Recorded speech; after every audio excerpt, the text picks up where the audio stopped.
Parte 1. O andarilho. O ar daquela tarde grudava na pele como uma película de poeira e suor. O sol descia devagar sobre a Avenida das Palmeiras, tingindo os vidros dos carros com um dourado sujo, quase febril. O vento trazia o cheiro de gasolina, pão velho e fritura, um perfume que parecia colar na alma. Bruno Andrade atravessava a calçada com o celular na mão e um saquinho de papel na outra. O lanche ainda quente deixava marcas de gordura na embalagem. Vestia uma camisa branca semiaberta, os óculos escuros no rosto e um sorriso de desprezo fixo, a expressão de quem acredita ter o mundo aos pés. Atrás dele, a lanchonete Delícias Burgers despejava música alta e o ruído dos ventiladores. Uma atendente de uniforme vermelho observava pela janela, ainda tremendo de raiva. Bruno havia saído de lá minutos antes, cuspindo arrogância. Aprende a ouvir, garota. Cliente vem primeiro. Se não sabe atender, vai lavar chão. Dissera ele, jogando as notas amassadas no balcão. Riu quando viu o olhar úmido dela. Para Bruno, era apenas mais um dia comum. Na loja de carros onde trabalhava, a Auto Prime Motors, todos o toleravam porque ninguém vendia como ele. Era estrela, o tipo que mentia sorrindo, fazia o cliente se sentir especial enquanto enfiava juros e taxas invisíveis no contrato. Os colegas o odiavam em silêncio, mas o chefe o chamava de gênio. A verdade é que Bruno gostava do poder de manipular. Gostava da sensação de estar acima dos outros vendedores, acima da mãe que lhe cobrava educação, acima da avó que vivia rezando por ele. No caminho de volta, o barulho do trânsito parecia mais áspero. Carros buzinavam, alguém gritava por um táxi, e o sol, cruel, fazia o asfalto brilhar como metal líquido. Bruno ajustou os óculos e acelerou o passo, ansioso para comer o lanche no escritório climatizado. Foi quando esbarrou em algo. Um corpo. Um homem. O impacto fez o lanche cair no chão. O som do pão esmagando no asfalto foi mais irritante que o próprio esbarrão. Bruno olhou para baixo e viu o andarilho, um velho de barba desgrenhada, roupa rasgada, pés descalços e olhos que pareciam não piscar. Tinha nas mãos um rosário sujo e um pedaço de jornal amassado. Balbuciava frases desconexas, num tom que parecia prece e praga ao mesmo tempo. Olha o que fez, seu verme! Gritou Bruno, chutando o saco de papel. Olha a minha camisa. Tá vendo isso? Isso aqui é branco, seu lixo humano. O velho encarou com uma calma que gelou o ar. Você, murmurou, a voz rouca e carregada de saliva. Eu sei quem é você. Bruno deu um passo atrás. Não de medo, de nojo. O andarilho se aproximou, estendendo o dedo magro e trêmulo. Eu posso ver tudo. Passado, presente, futuro. Você é uma semente do mau tipo de pessoa que nasce para espalhar dor. O mundo te aguenta por pena. Cala essa boca, velho imundo. Sai da minha frente antes que eu chame a polícia. O velho não se moveu. Os olhos dele tinham uma atração hipnótica. Parecia que olhavam através de Bruno. Então, gritou. Eu amaldiçoo você. As palavras cortaram o ruído da rua. Alguns pedestres pararam. Outros desviaram, como se o momento fosse contagioso. Você perderá tudo, ouve? Trabalho, casa, dinheiro, família e até a sua mente. Tudo antes que o mês acabe. Vai deixar esse mundo sozinho, do mesmo jeito que nasceu.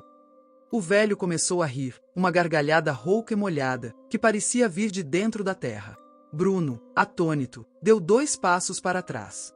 As mãos tremiam, de fúria. Velho demente, sussurrou. Suma daqui. Virou as costas e caminhou apressado até a loja. O barulho dos motores abafou o riso do andarilho. Dentro da Auto Prime, o ar-condicionado era uma bênção. Bruno jogou a mochila sobre a mesa, respirando fundo. Velho maluco, pensou. Todo bairro tem um desses. Mas enquanto tentava limpar a mancha de gordura na camisa, percebeu algo. Sua mão ainda tremia. A voz do homem ainda ecoava na cabeça. Vai deixar esse mundo até o fim do mês. Ele riu sozinho, forçando um tom de deboche. Até o fim do mês. Que piada. Mas, por um instante, algo fez olhar para o reflexo na porta de vidro. Por um segundo, apenas um, jurou ver alguém atrás dele. Um vulto parado, imóvel. Virou-se. Nada. Apenas os carros lá fora, cintilando ao sol. Nos dias seguintes, Bruno não mencionou o ocorrido. O trabalho seguiu como sempre. Mentiras, contratos, risadas falsas. Mas algo parecia diferente. A cada manhã, o espelho do banheiro mostrava um olhar mais cansado. À noite, o som do trânsito parecia conter sussurros, como se alguém chamasse seu nome entre as buzinas. A avó, Dona Lúcia, comentou uma noite: "Você anda pálido, meu filho. Dormindo direito?" "Durmo sim, velha. Só cansado." Mas a voz dele saiu mais curta do que pretendia. E ela, com aquele olhar de quem ainda via pureza no neto, fez o sinal da cruz. No dia 12, Bruno perdeu uma venda importante. Um cliente que já estava pronto para assinar simplesmente desistiu, sem explicação. O gerente o olhou com desconfiança, pela primeira vez. No dia 14, a avó caiu na escada. Nada grave, só um susto. Mas Bruno sentiu uma pontada estranha de culpa. Até o fim do mês, ecoou em algum lugar do fundo da mente. No dia 17, a mãe teve uma discussão com ele sobre respeito. Bruno explodiu, gritou com ela, bateu a porta e saiu. Na rua, o vento soprava quente e úmido, como um hálito. Ele achou ter ouvido um riso rouco vindo de algum lugar atrás dele. Quando se virou, viu um mendigo sentado sob o viaduto, não o mesmo, mas com o mesmo olhar vazio. Por um instante, o tempo pareceu parar. O homem levantou o rosto e sussurrou algo. Bruno não ouviu o que era, mas sentiu o corpo inteiro arrepiar. Naquela noite, o pesadelo começou. Sonhou com o velho do primeiro encontro. Ele estava parado em um campo seco, iluminado por um sol avermelhado. Atrás dele, dezenas de carros queimavam, e dentro de cada um, Bruno via seu próprio reflexo gritando nas janelas. O velho ergueu o braço e apontou. "Está chegando. Um por um, tudo vai cair." Bruno acordou suando, o coração disparado. O relógio marcava 3h33. A casa estava em silêncio absoluto. No corredor, a luz da cozinha piscou uma, duas vezes. Então ouviu um som, fraco, arranhado, como unhas passando devagar na madeira da porta do quarto.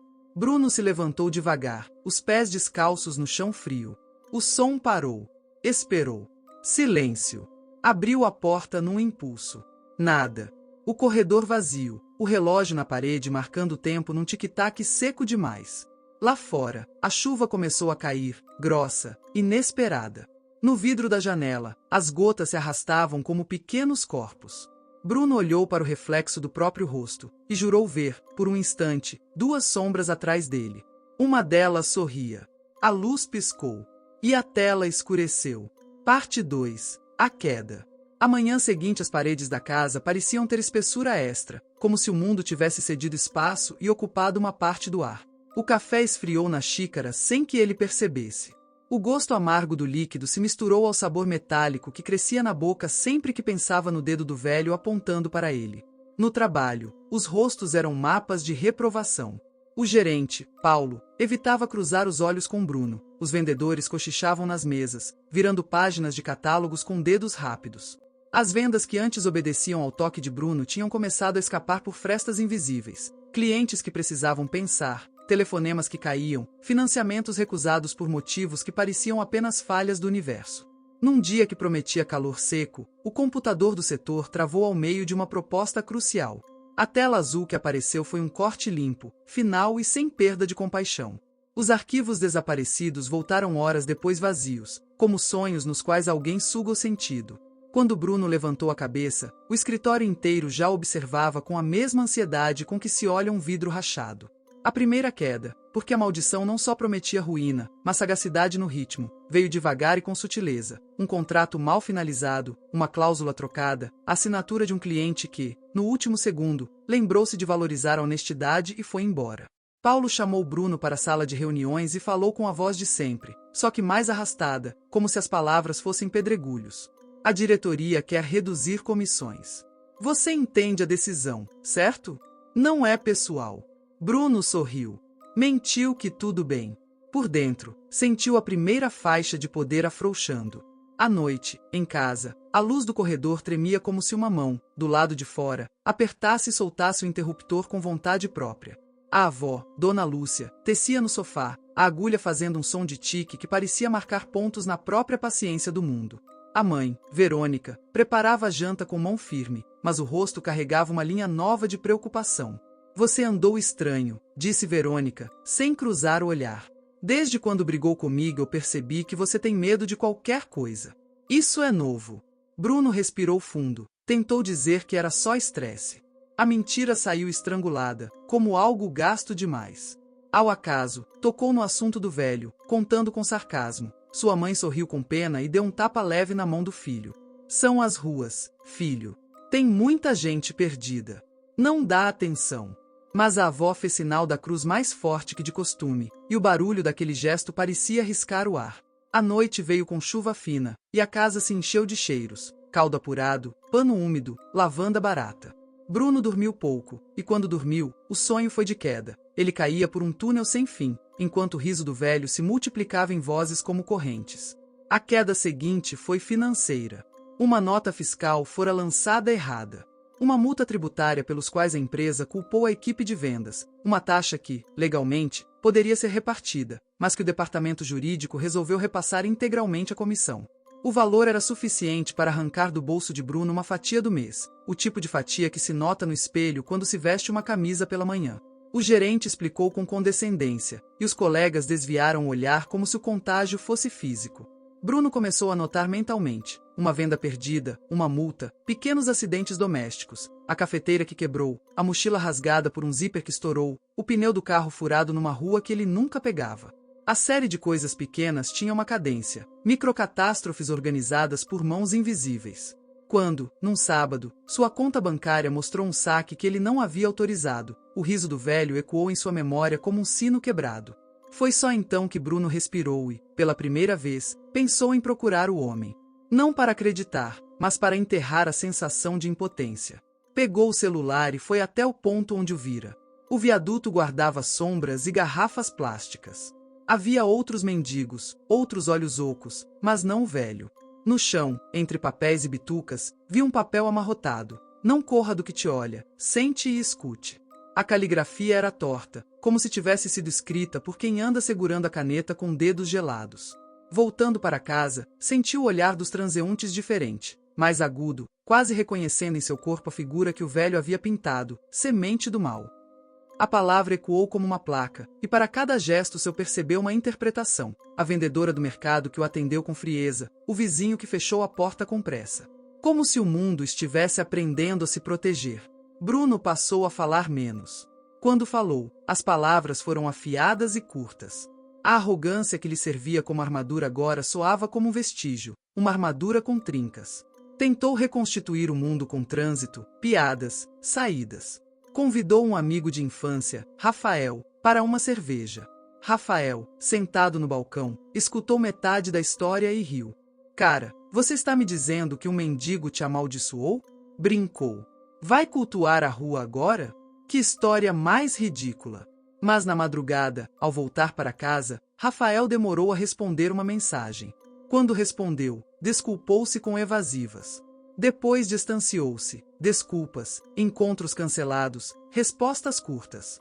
Uma amizade que parecia sólida virou areia. Bruno começou a juntar os pedaços e a perceber um padrão. As pessoas ao redor se afastavam como se fossem folhas sopradas por um vento que não explicava. Uma semana depois, a calamidade mais terrível ainda estava por vir. Era o tipo de golpe bruto que tornaria qualquer dúvida irrelevante. Bruno, numa noite chuvosa em que a cidade parecia chorar ferro, recebeu uma ligação às 2h17. A voz do outro lado foi dura, abafada pela rodovia, por sirenes ao longe. Alô, senhor Andrade? É da delegacia. Tivemos um acidente. Sua mãe e sua avó, elas estão. Houve uma colisão. O resgate trabalhou, mas, senhor, precisamos que venha. O carro quebrou no caminho, o rádio estalou, o farol direito piscava com vagar, e a chuva vendia o asfalto como espelho quebrado. Ele chegou ao hospital com as mãos sujas de céu. Entrou com passadas rápidas, ignorando olhares, aguentando o peso do silêncio. A recepção era um líquido azul e fluorescente, o corredor, uma garganta. Quando percebeu que era real, preferiu não acreditar, o rosto lavado por lágrimas. E um vazio do tamanho do mundo. Eles não resistiram, Bruno. Foi muito rápido. Uma carreta cruzou o canteiro. Era um acidente, disseram os policiais. Disseram que houve perda de controle. Na sala de espera, o som das máquinas era uma tentativa de preencher o buraco que agora crescia dentro dele. Ele ouviu os nomes de sua mãe e de sua avó, pronunciados como objetos que se quebraram. As palavras do velho retornaram com a barbárie de uma profecia. Vai perder tudo, família, até sua sanidade. A culpa entrou como um animal faminto. Não apenas pela grosseria que lhe dedicara, não só pelo desprezo habitual. Havia entre essas memórias a sensação de que a punição vinha timbrada com lógica, uma lógica que ele próprio, em sua arrogância, contribuíra para construir. Lembrou-se de palavras duras, de portas batidas, de orações ignoradas. A visão de Verônica e da avó desabando no para-choque repetiu-se como uma imagem cortada, sem fim. As imagens que antes pertenciam ao rumor noturno do seu sonho agora eram realidade. No enterro, a cidade parecia compacta e sem ar. Pessoas dispostas em rostos, flores que cheiravam ao hospital, o caixão fechado como se guardar segredos. Todos esperavam, em volta, por uma cerimônia que fosse ajuste de contas com o tempo. Bruno passou por tudo como se fosse por dentro de um filme em que as emoções são sons amplificados. O choro era uma nota longa, o vento nas árvores fazia um ruído de lamento. Ele teve que prestar homenagem, palavras duras e mecânicas como quem recita uma cláusula. No fundo, sabia que nenhum lamento estaria à altura.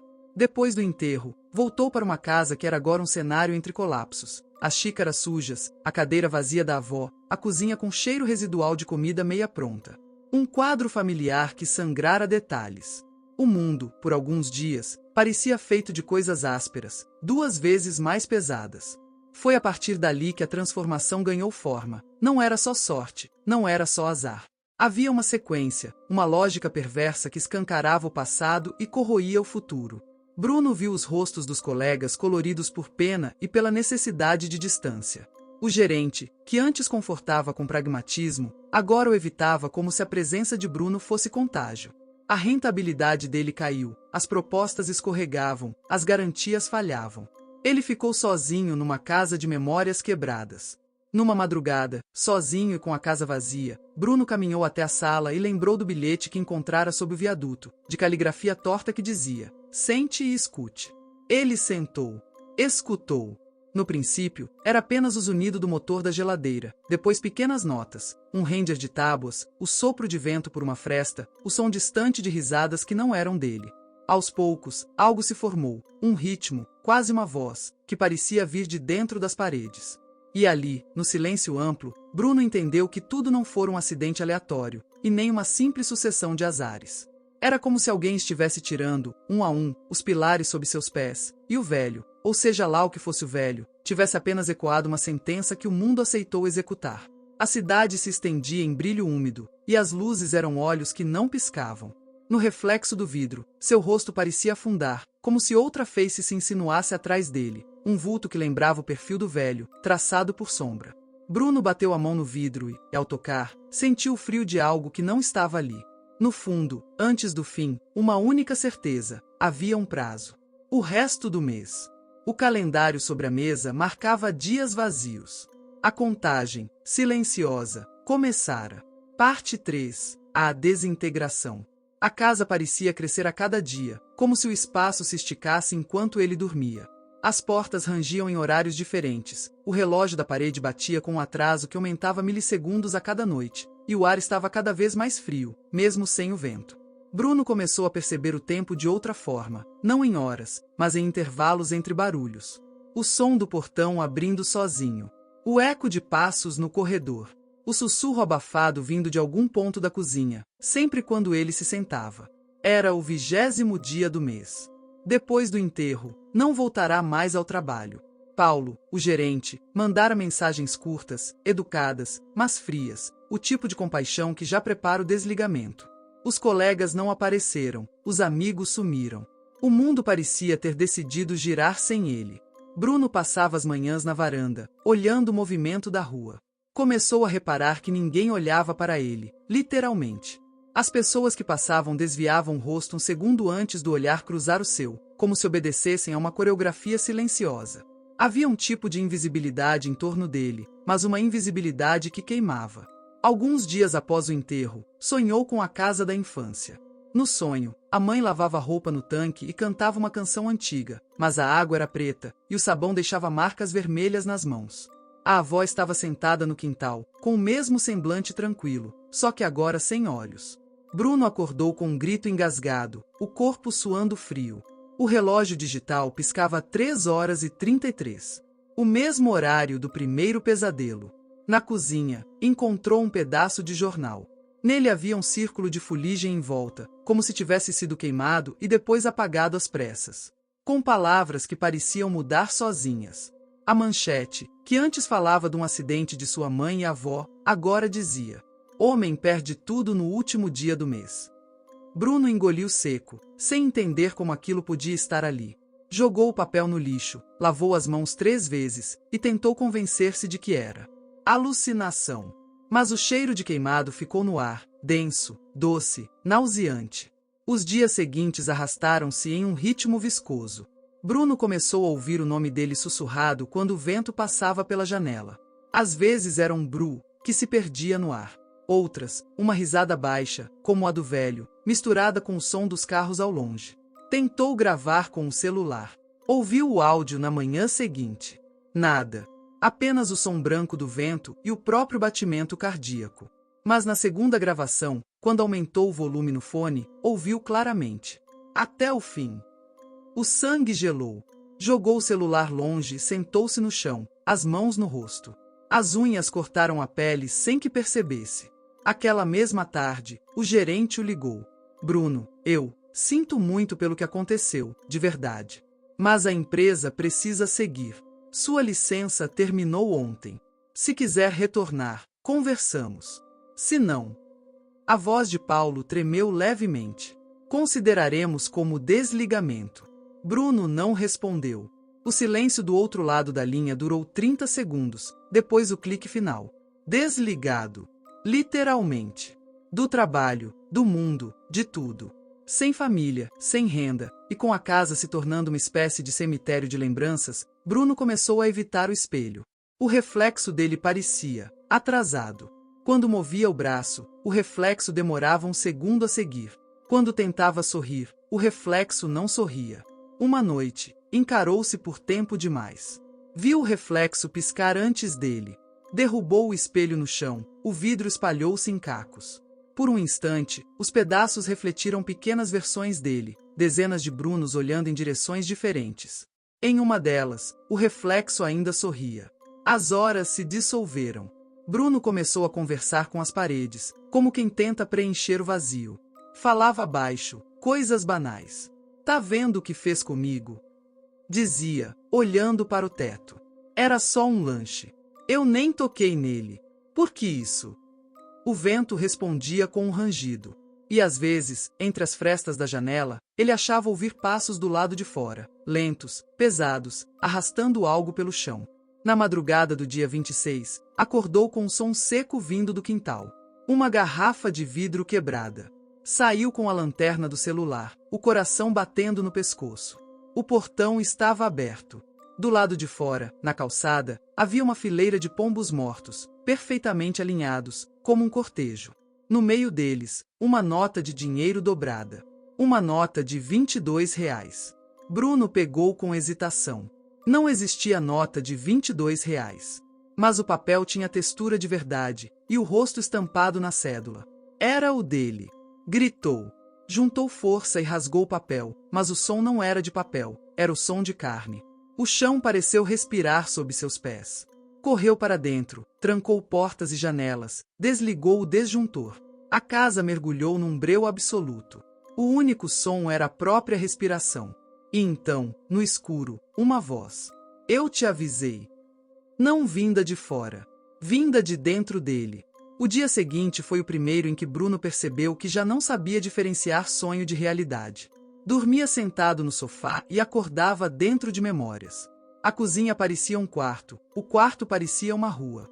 Às vezes via a mãe cozinhando, mas o corpo dela tremia, repetindo o mesmo movimento, mexendo uma panela vazia. A avó rezava, sem olhos, murmurando. Você trouxe isso para casa, Bruno. Ele tentava correr, mas os cômodos mudavam de lugar. Corredores se esticavam, portas se multiplicavam, e o chão respirava.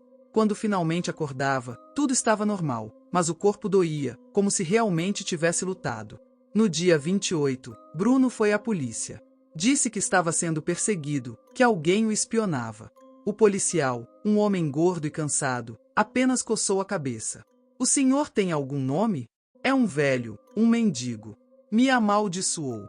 Disse que eu ia perder tudo. O policial suspirou. Isso é caso de saúde mental, não de polícia. Bruno saiu aos gritos, rindo alto. Na calçada, viu seu reflexo numa vitrine. O reflexo piscou para ele. Aquela noite foi o início da verdadeira desintegração. As vozes não vinham mais só do vento. Agora vinham das paredes, do rádio desligado, das torneiras.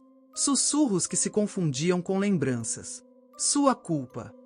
Não devia ter gritado com ela. Olha o que você virou. Bruno chorava, ria, gritava. Falava com o vazio. Por instantes, achava que tudo era castigo, que o velho apenas mostrará o que ele sempre foi. A comida azedava em poucas horas. Os relógios pararam. As fotos da mãe e da avó caíram sozinhas da parede, os vidros se estilhaçando. E no espelho do banheiro, o único que restava inteiro, Bruno viu o velho. Atrás dele. Sorrindo. Virou-se num sobressalto, o coração quase explodindo. Nada. Mas o cheiro estava ali. Um cheiro de terra molhada, mofo e sangue. O mesmo cheiro do dia do encontro. Na madrugada do dia 29, um som o acordou. Um bater insistente na porta. Não era batida de gente apressada, era compassada, paciente. Toque-toque. Pausa. Toque-toque. Bruno levantou devagar. O chão estava frio como gelo. Foi até a porta e encostou o ouvido. Silêncio. Depois, uma respiração. Lenta. Pesada. De alguém que o esperava há muito tempo. Ele perguntou, com voz trêmula. Quem tá aí? A resposta veio em sussurro, colada à madeira. O fim do mês. O sangue dele congelou. A fechadura começou a girar sozinha. Bruno recuou, tropeçando, os olhos fixos na maçaneta que se movia como se fosse viva. O trinco estalou. E, antes que a porta se abrisse, todas as luzes da casa acenderam de uma vez, brancas, cegantes, inumanas. No meio do clarão, ele viu a silhueta do velho. A mesma barba, o mesmo dedo apontando. Mas agora os olhos não eram humanos, eram buracos. A voz dele veio grave, como se a casa inteira falasse junto. Te avisei, Bruno Andrade. Um por um. Agora só falta você. E, então, tudo apagou. Quando acordou, o sol entrava pela janela. Era dia 30, o último dia do mês. O calendário marcava o fim. E o telefone começou a tocar. Ele atendeu, trêmulo. Silêncio. Depois, uma risada. A mesma do velho. Parte 4. O último dia. Bruno deixou o aparelho escorregar da mão. O som da queda ecoou pela casa vazia, como se cada parede o repetisse num tom mais grave. O relógio marcava 7h04 da manhã. O último dia havia começado. O sol entrava pela janela, mas não aquecia. Era uma luz fria, descolorida, feita de cinza.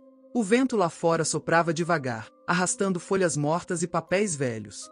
A casa tinha cheiro de abandono, mistura de mofo, poeira e algo mais doce, como flores apodrecendo. Bruno caminhou até a cozinha. Os pratos estavam empilhados, a pia seca. Abriu a geladeira, vazia.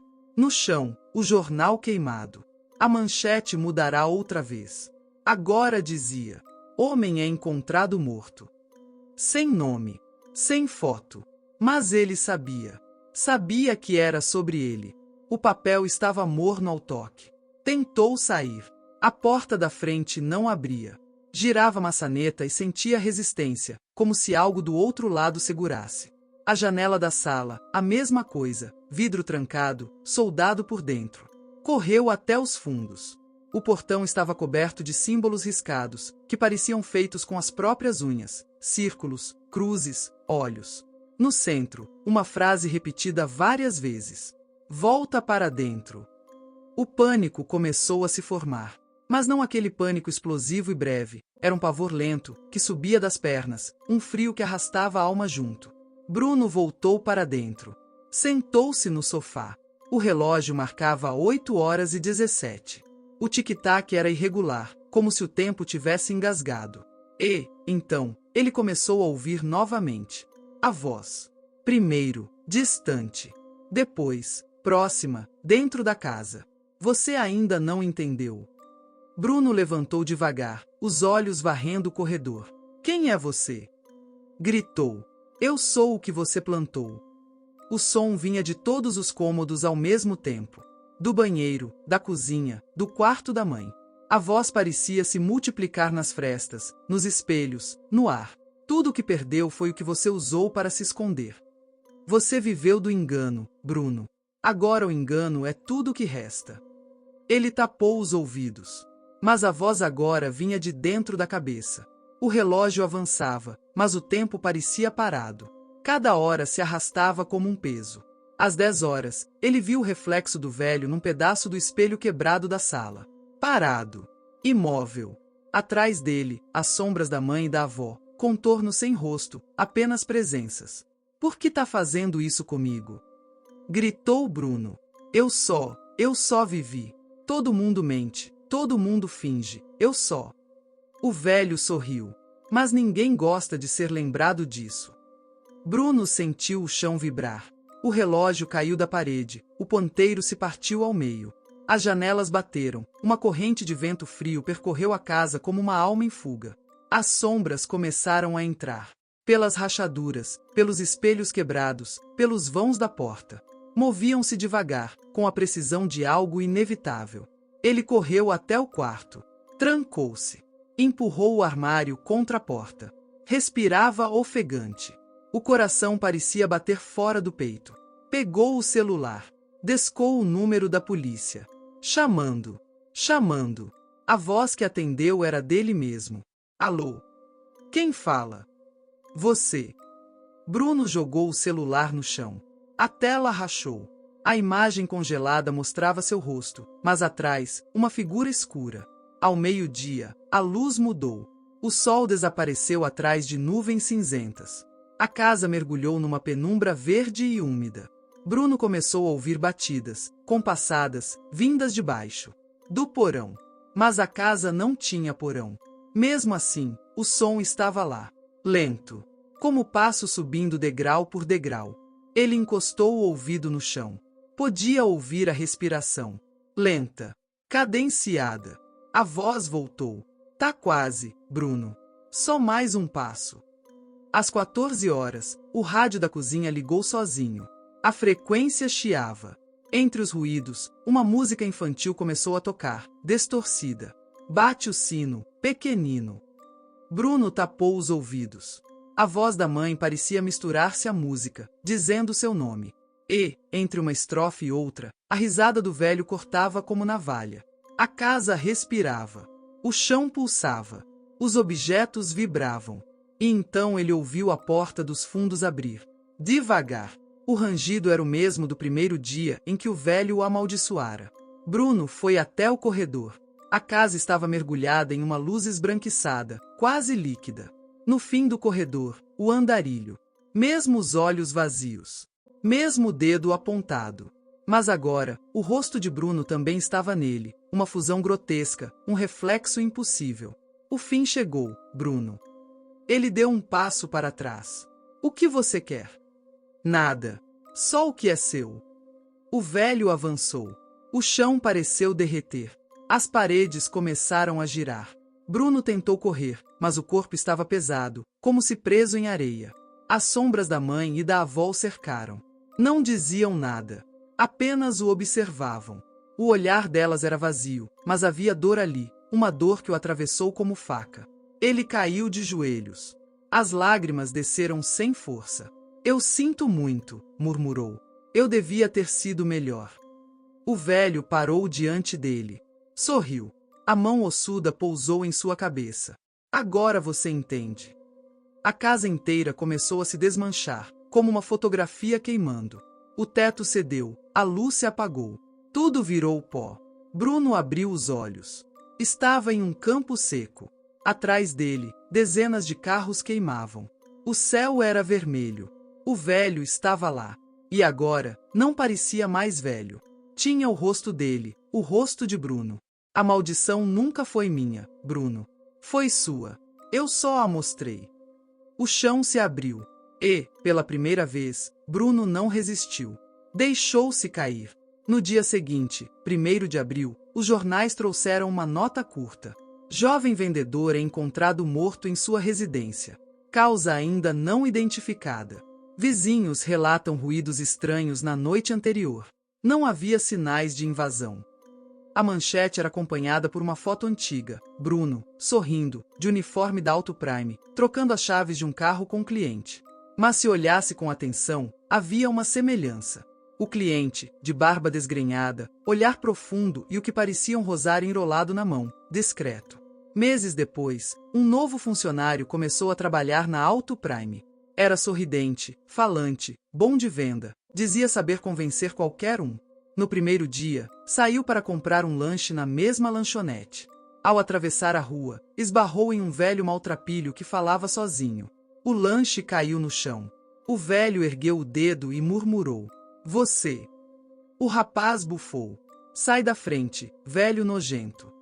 O mendigo sorriu, mostrando os dentes escuros. "Eu sei quem é você."